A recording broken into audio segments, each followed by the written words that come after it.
Our team coverage continues as we take a look back with certified meteorologist Mike Grogan. Mike.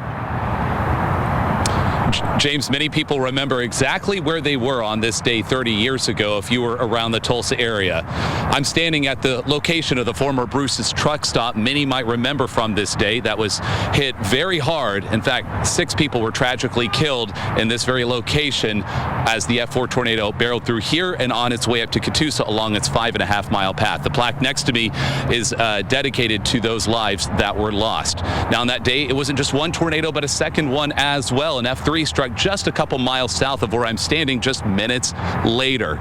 These tornadoes are going down in our record books for several reasons. The first of which is that since that day 30 years ago, we have not had a tornado of F3 strength or greater in and around the Tulsa area. And that F4 tornado happens to be Tulsa's strongest tornado on record. And of course, we know that tornado had a tragic toll. 7 lives altogether were lost on this day, nearly to the hour when this tornado hit. And then, of course, on top of the lives lost, many others were injured. 130 people were hurt as the tornado passed through this region. And then in terms of the damage, $100 million of infrastructure was damaged or lost on that particular day.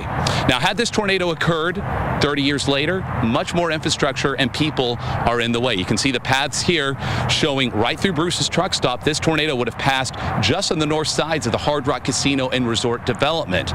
Of course, that tornado would have hit much of that had it been in this particular year. And the second tornado, though mostly hitting rural areas at the time, would have hit more development at I-44 and basically where it meets the Creek Turnpike.